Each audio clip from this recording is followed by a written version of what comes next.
¿Cómo puede un mar famoso por sus aguas turquesas y su calma aparente convertirse en el escenario de la peor tormenta jamás vista?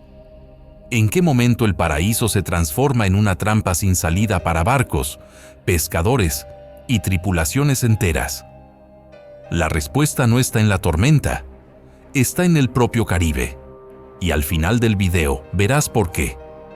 El Mar Caribe es uno de los mares más engañosos del planeta. A diferencia de océanos abiertos como el Atlántico Norte o el Pacífico, aquí la calma suele ser absoluta. Días enteros sin oleaje significativo, vientos suaves, horizontes limpios. Esa tranquilidad constante crea una sensación peligrosa, la idea de que el Caribe no puede volverse realmente violento. Pero esa confianza es su mayor arma. El Caribe es una cuenca semicerrada, rodeada de islas, costas y plataformas poco profundas. Cuando todo está en calma, el mar parece inofensivo. Pero cuando se dan las condiciones exactas, temperaturas extremas del agua, atmósfera inestable y sistemas tropicales acelerados, ese mismo encierro se convierte en un amplificador brutal. La energía no se disipa, se acumula. Aquí las tormentas no siempre llegan poco a poco. Algunas nacen casi de golpe. Sistemas que en otros mares tardarían días en fortalecerse. En el Caribe pueden pasar de depresión tropical a huracán mayor en menos de 24 horas. Barcos que salieron con mar plana se han encontrado atrapados sin rutas claras de escape, rodeados de costas, arrecifes y corrientes cruzadas. Lo más inquietante es que este mar no avisa como otros. No hay un aumento progresivo del oleaje durante días. El cambio es abrupto. El viento rota, la presión cae, el cielo se cierra. Y cuando la primera pared de agua golpea el casco, ya no hay margen para reaccionar. Pescadores locales, barcos industriales y embarcaciones de paso han cometido el mismo error durante décadas: confiarse. Pensar que siempre habrá tiempo de volver a puerto. Pensar que el Caribe no es tan peligroso. Esa idea ha costado flotas enteras, vidas y fortunas que desaparecieron en cuestión de horas. Y aquí está la paradoja que hace al Caribe tan letal. Cuanto más tranquilo parece, más mortal puede volverse. Porque la preparación mental no existe. Porque el respeto se relaja. Porque nadie espera que el infierno nazca en aguas color turquesa. Al final de este video, verás que tuvo esa tormenta que hizo que incluso los marinos más experimentados dijeran que nunca habían visto nada igual. Y entonces entenderás por qué este mar, tan hermoso en la superficie, esconde una de las caras más traicioneras del planeta. Nadie la vio venir, porque no debía existir. Las peores tormentas del Caribe no fueron las más grandes en extensión, ni las que duraron más días. Fueron las que rompieron el tiempo de reacción humano. Sistemas que pasaron de amenaza lejana a infierno absoluto en menos de un día, dejando a barcos en alta mar sin rutas claras de escape y a flotas enteras atrapadas entre costas, arrecifes y un océano que de repente dejó de comportarse como tal. El Caribe tiene una particularidad que pocos comprenden. Su agua es anormalmente cálida en profundidad, no solo en superficie. Eso significa que cuando una tormenta empieza a organizarse, no pierde energía al mezclarse con capas frías, porque no las hay. El sistema se alimenta sin freno. Es como si el mar actuara como un motor encendido permanentemente. En varias tormentas históricas, los instrumentos registraron caídas de presión tan rápidas que los modelos meteorológicos quedaron obsoletos en cuestión de horas. Barcos que habían salido con previsiones aceptables se encontraron con vientos que duplicaron lo esperado y un mar que pasó de oleaje corto a paredes de agua cruzadas sin transición. No hubo tiempo para huir, solo para resistir. Lo más inquietante es que muchas de estas tormentas no parecían extremas desde el satélite hasta que ya estaban encima, Su violencia real se desarrolló a baja altura, cerca del agua, donde el viento se acelera al interactuar con islas, plataformas poco profundas y corrientes locales. Es ahí donde el Caribe se vuelve impredecible. La tormenta no es uniforme, es irregular y traicionera. Hay registros de barcos mercantes y pesqueros que reportaron condiciones completamente distintas a solo 50 kilómetros de distancia. Mientras uno luchaba por mantenerse a flote, otro apenas notaba el temporal. Esa fragmentación del peligro ha sido clave en muchos accidentes. Creer que no es tan grave, porque otros no lo están sufriendo igual. Algunas de las tormentas más feroces del Caribe se intensificaron de noche. Sin referencias visuales, con lluvia horizontal y cortes eléctricos, la tripulación perdió la capacidad de evaluar el entorno. El mar dejó de ser algo que se ve y pasó a ser algo que se siente golpeando el casco. Por eso, cuando se habla de la peor tormenta jamás vista en el Caribe, no se habla solo de viento u olas. Se habla de velocidad, de lo rápido que todo se descontroló, de cómo un mar conocido por su calma se convirtió en un lugar donde incluso los marinos más veteranos admitieron algo inquietante. No tuvimos tiempo de entender qué estaba pasando. El verdadero monstruo no es el viento, es el agua caliente que nadie ve y que lo alimenta todo. En este mar, la temperatura del agua no solo es alta en superficie. En muchas zonas, el calor penetra a decenas de metros de profundidad. Eso rompe una de las pocas defensas naturales que tienen las tormentas, el enfriamiento interno. Aquí, cuando un sistema empieza a crecer, no encuentra freno térmico. Se acelera.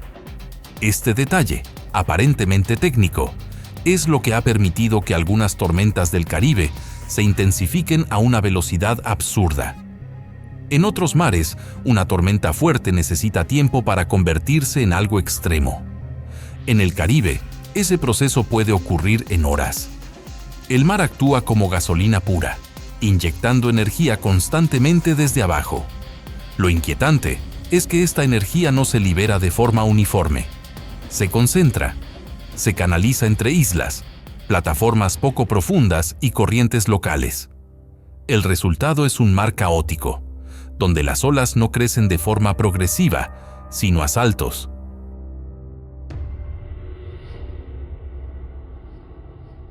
Barcos que llevaban mar de fondo moderado se encontraron, sin transición, con olas empinadas, cortas y violentas, que golpeaban desde varios ángulos a la vez. Además, el agua caliente intensifica otro fenómeno poco conocido: las ráfagas descendentes.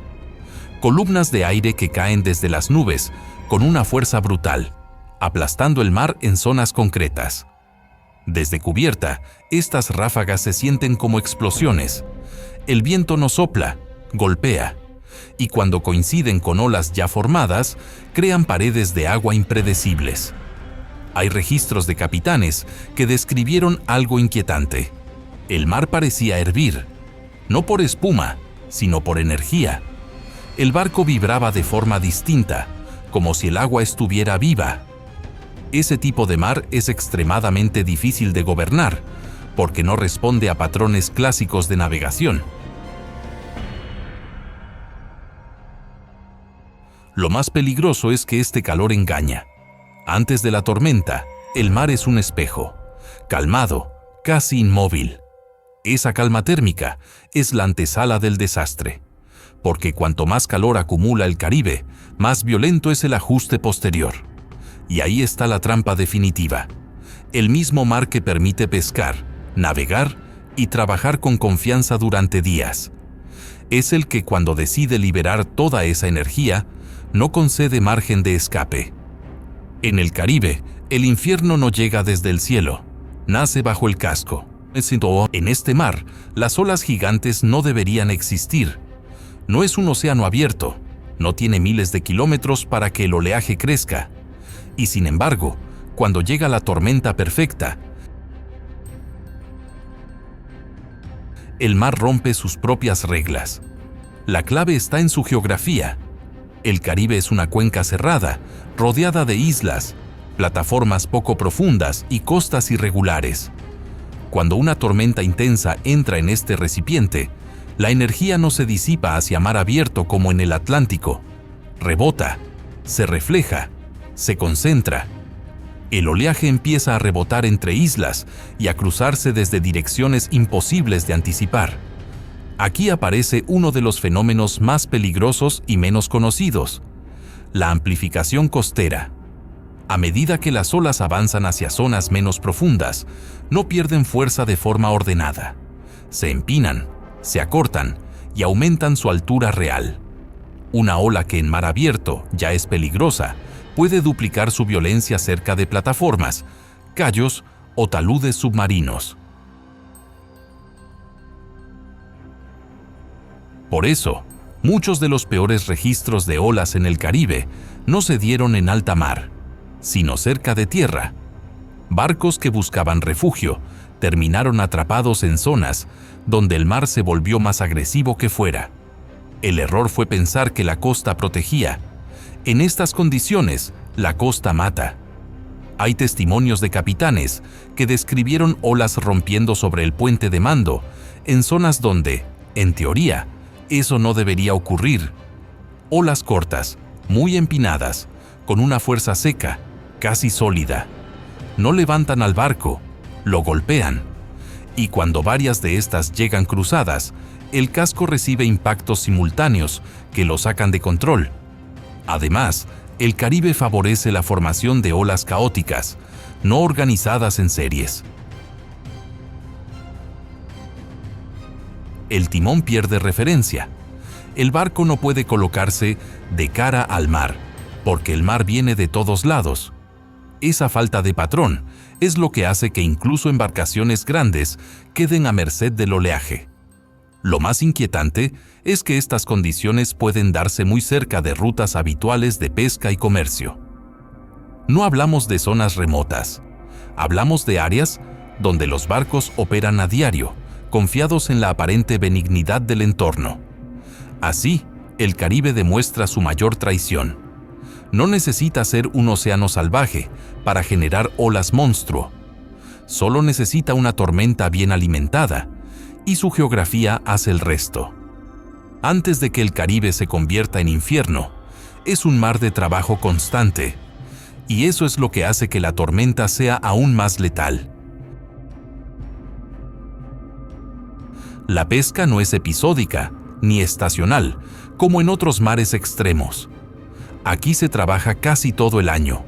Flotas artesanales, palangreros, barcos de arrastre, atuneros y embarcaciones industriales comparten espacio en una cuenca donde el sustento diario depende de salir, incluso cuando el cielo empieza a avisar.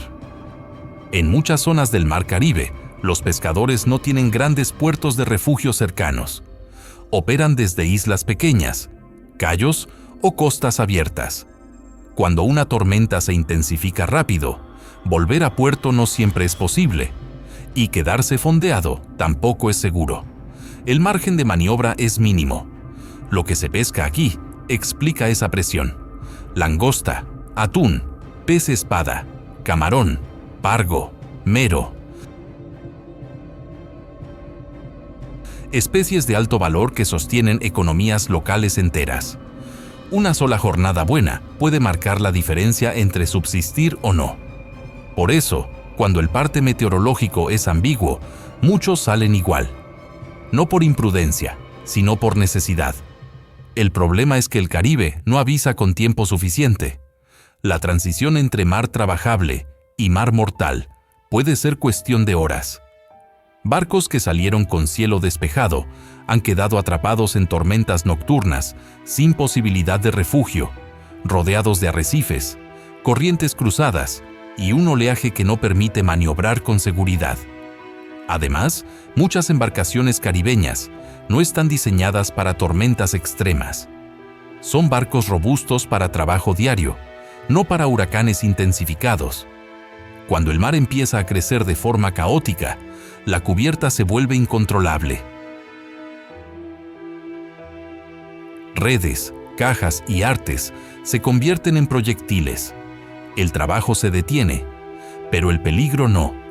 Hay relatos de pescadores que intentaron asegurar la carga justo cuando el viento rotó de golpe.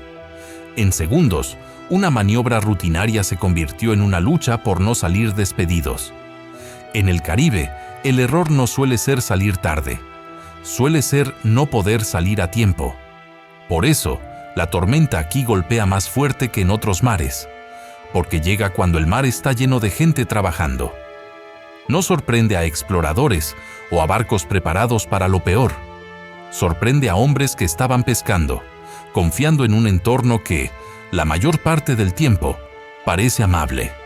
Y cuando el mar decide cambiar de cara, no distingue entre quien estaba preparado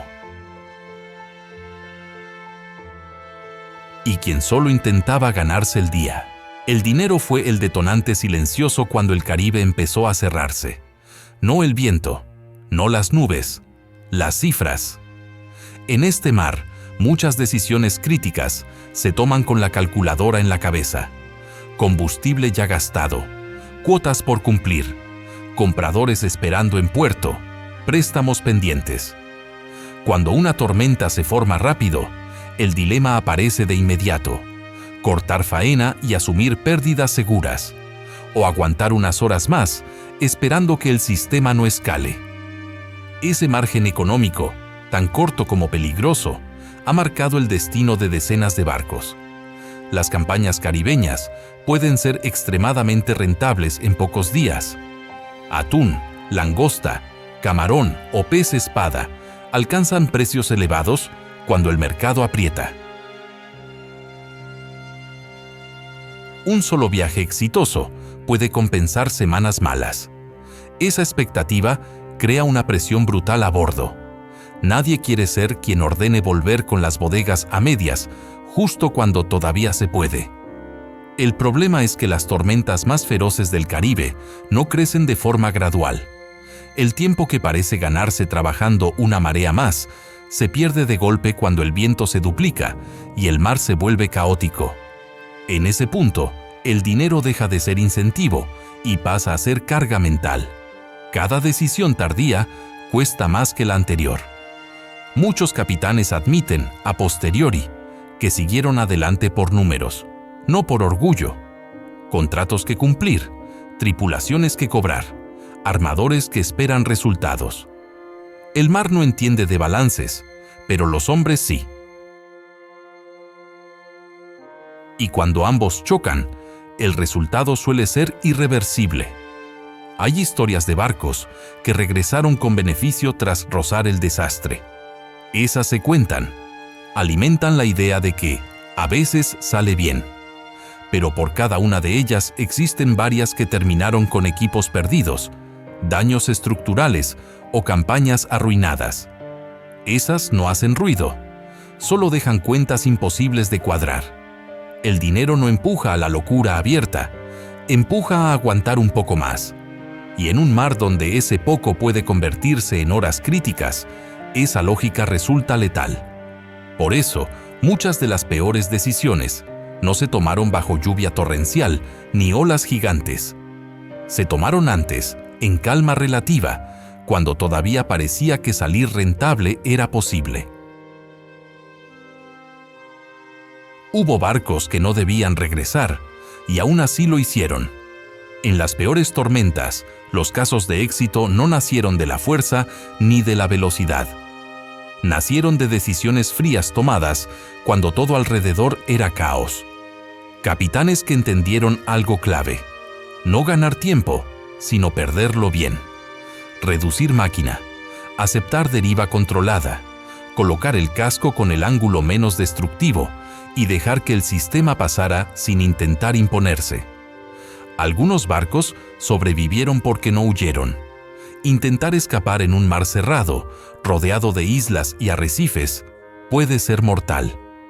En varias tormentas históricas, quienes pusieron proa a mar abierto terminaron atravesados por olas cruzadas. En cambio, los que eligieron mantenerse en una zona profunda, lejos de plataformas y costa, lograron evitar el peor castigo del oleaje amplificado. También hubo éxito gracias a sacrificios conscientes, artes cortadas, redes abandonadas, capturas soltadas al mar para aligerar peso. Decisiones dolorosas económicamente, pero vitales para la estabilidad del barco. En más de un caso, soltar carga a tiempo evitó que una embarcación escorara sin retorno cuando el viento rotó de golpe. La comunicación fue otro factor decisivo. Barcos que compartieron información real, no optimista. Reportes directos entre capitanes que advirtieron de zonas donde el mar estaba rompiendo raro. Esa información salvó rutas, evitó encierros y permitió elegir la opción menos mala. En tormentas caribeñas extremas, saber dónde no estar vale más que cualquier radar. La tripulación también marcó la diferencia.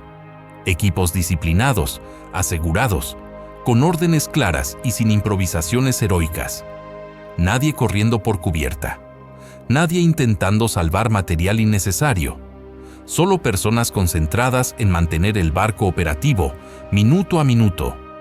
Esa actitud evitó lesiones cuando el movimiento era violento y constante. Cuando estos barcos llegaron a puerto, no hubo celebraciones. Hubo silencio, miradas perdidas y una certeza compartida. La línea estuvo muy cerca. El éxito no se midió en pescado ni en dinero. Se midió en haber leído el Caribe correctamente, cuando todo indicaba que iba a engañar una vez más. Porque en este mar, sobrevivir a la peor tormenta no convierte a nadie en vencedor. Solo en alguien que entendió, a tiempo, cómo no cometer el último error. No todos tuvieron la opción de decidir bien. Algunos simplemente desaparecieron.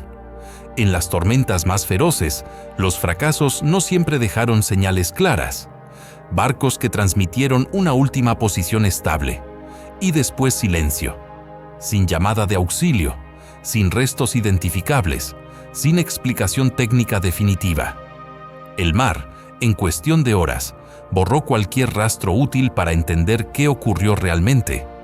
En muchos casos, el problema no fue una sola causa, sino una cadena invisible. Un sistema que se intensificó más rápido de lo previsto. Una rotación del viento que convirtió el oleaje en un patrón cruzado imposible de gobernar. Una maniobra correcta ejecutada segundos tarde. El Caribe no castiga con dramatismo, castiga con precisión. Algunas embarcaciones intentaron buscar refugio cerca de islas o plataformas creyendo que la costa protegería. Fue el error final. La amplificación del oleaje en zonas poco profundas generó impactos secos y repetidos que destrozaron estructuras en minutos. Donde parecía haber abrigo, el mar concentró su violencia. También hubo fracasos por exceso de confianza técnica. Barcos modernos, bien equipados, con electrónica avanzada, que subestimaron el comportamiento real del mar caliente. El radar mostraba una cosa, la superficie hacía otra. Cuando la lectura dejó de coincidir con la realidad, ya no quedaba margen para corregir. En otros casos, el fallo fue humano sin ser imprudente. Cansancio acumulado, decisiones tomadas bajo presión, información incompleta. El cuerpo y la mente operando al límite, mientras el entorno exigía precisión absoluta. No hubo pánico, hubo agotamiento, y eso basta. Lo más duro es que muchas de estas historias no tienen cierre. Las investigaciones terminan con hipótesis, no con certezas. El Caribe no devuelve pruebas, solo deja ausencias que se convierten en cifras y nombres en listas que nadie quiere leer completas. Estos fracasos no alimentan mitos heroicos, no se cuentan con detalle, se mencionan con frases cortas y silencios largos, porque aceptar lo ocurrido implica asumir una verdad incómoda. En este mar, incluso haciendo muchas cosas bien, a veces no basta. Y cuando la peor tormenta se cierra sobre ti, el Caribe no negocia, simplemente sigue adelante. Dentro de la peor tormenta, la vida deja de parecer humana. Cuando el sistema alcanza su punto máximo, el tiempo se distorsiona. No hay día ni noche reconocible. La luz desaparece tras una cortina densa de agua. El cielo se funde con el mar y la orientación se vuelve instintiva. Todo ocurre a base de golpes, vibraciones y ruido continuo. El cuerpo ya no espera descanso, solo busca no fallar. El movimiento es constante y violento. No hay balanceo rítmico, sino sacudidas irregulares que lanzan a las personas contra superficies duras, incluso estando aseguradas. Caminar se convierte en arrastrarse, sujetarse, en una tarea permanente. Cada desplazamiento implica calcular ángulos, anticipar el siguiente impacto, elegir dónde caer para no romperse algo esencial. La fatiga llega rápido y no se va. El estómago se vacía, la boca se seca, la cabeza late. El mareo no da tregua porque no existe referencia visual estable. Incluso marinos con décadas de experiencia entran en un estado de agotamiento profundo, donde pensar cuesta. Las órdenes se acortan, las palabras sobran, todo se reduce a gestos y miradas. El sonido lo invade todo. El viento no silba, aplasta. El agua golpea como bloques sólidos. El casco cruje, no de forma alarmante, sino constante, lo suficiente para que la mente empiece a imaginar fallos que no se pueden comprobar. Ese ruido continuo desgasta más que el miedo abierto. No hay silencio donde refugiarse. Psicológicamente, el encierro es brutal. No se puede huir, no se puede acelerar el final, no se puede hacer nada salvo resistir. Esa pérdida total de control genera un tipo de tensión distinta, más profunda. No hay pánico visible. Hay concentración forzada, respiraciones medidas, pensamientos que se acortan para no colapsar. Algunos tripulantes describen una sensación extraña. El cuerpo sigue funcionando, pero la mente se coloca en segundo plano, como si observara desde fuera. Es un mecanismo de defensa. El cerebro reduce lo emocional para permitir que lo físico continúe. No se piensa en consecuencias, solo en el siguiente movimiento correcto. Cuando la tormenta empieza a aflojar, no llega el alivio inmediato. El cuerpo sigue tenso, preparado para otro golpe que ya no llega. La calma cuesta aceptarla. Muchos tardan horas en darse cuenta de que el peligro ha disminuido. Algunos tardan días en dormir sin sobresaltos. Vivir una tormenta extrema no deja cicatrices visibles, deja memoria corporal, una forma distinta de escuchar el viento, de mirar el mar y de entender que el paraíso también sabe quebrar a quien lo subestima. ¿Por qué después de todo esto, el Caribe sigue cobrando víctimas? No por desconocimiento, no por falta de tecnología y tampoco por simple imprudencia. El problema del Caribe es estructural, psicológico y económico al mismo tiempo. Es un mar que entrena a la confianza. Durante la mayor parte del año ofrece condiciones amables, navegación fácil, pesca constante, cielos despejados, rutas conocidas. Esa repetición diaria construye una idea peligrosa, la sensación de control permanente. Y cuando esa idea se instala, el margen de reacción se reduce sin que nadie lo note. A diferencia de otros mares extremos, aquí la violencia no es constante, es intermitente. Eso hace que el respeto se desgaste. Los barcos salen una y otra vez, sin incidentes graves. Las tormentas pasan cerca sin tocar. Los sistemas se desvían. Cada no pasó nada refuerza la creencia de que la siguiente vez también será igual, hasta que no lo es. Otro factor clave es la dependencia económica directa. En muchas zonas del Caribe, salir a faenar no es una elección estratégica, es supervivencia. Parar significa perder ingresos inmediatos. No hay colchón financiero, no hay margen prolongado para esperar mejores condiciones. Cuando el aviso llega tarde o es ambiguo, la decisión ya está contaminada por la necesidad. Y la necesidad empuja a asumir riesgos que, en frío, nadie aceptaría. También está el exceso de fragmentación del peligro. El Caribe no castiga de forma uniforme. Mientras una embarcación lucha por mantenerse a flote, otra, a pocas millas, puede no estar sufriendo nada grave. Esa desigualdad genera mensajes contradictorios, falsas comparaciones, decisiones basadas en información incompleta. Si ellos aguantan, nosotros también. Esa frase ha precedido a demasiados accidentes. La tecnología, paradójicamente, ha añadido otra capa de riesgo.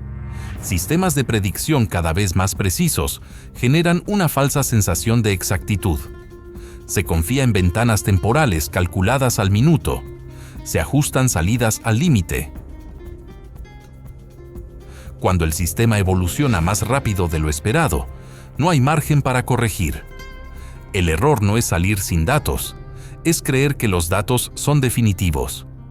El Caribe también sufre un fenómeno poco visible: la normalización del daño.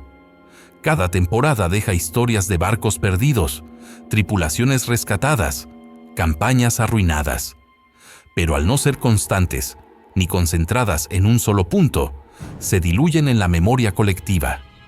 No hay un mar maldito permanente. Hay episodios aislados que no logran cambiar el comportamiento general. Y luego está el factor humano más profundo, la identidad. Para muchos, trabajar en el Caribe es parte de quienes son. Abandonar el mar, aunque sea temporalmente, implica renunciar a una forma de vida, a un rol dentro de la comunidad, a una identidad construida durante años. Esa carga emocional pesa tanto como cualquier temporal. Las peores tormentas caribeñas no matan por sorpresa total. Matan porque encuentran a personas mentalmente preparadas para un mar distinto, un mar amable, un mar predecible. Cuando la realidad cambia de forma brusca, la adaptación llega tarde. Por eso, incluso después de la peor tormenta jamás registrada, el patrón se repite. Los barcos vuelven a salir, las rutas se reanudan, las historias se cuentan y se archivan, hasta que el ciclo vuelve a empezar. El Caribe no es peligroso todo el tiempo, y esa es exactamente la razón por la que cuando decide serlo, resulta tan letal. No porque engañe, sino porque deja confiarse. Y antes de irte, te voy a pedir algo importante. Si este documental te ha hecho ver el Caribe con otros ojos, si en algún momento has pensado, no tenía ni idea de que esto podía pasar, dale like ahora mismo. Ese gesto le dice a YouTube que este contenido merece llegar a más gente. Y si quieres apoyar de verdad este tipo de videos, activa el Hyperboost. Es la forma más directa de empujar el video, de hacer que estas historias reales, duras y poco contadas, no se queden enterradas como muchos de los barcos de los que hemos hablado hoy.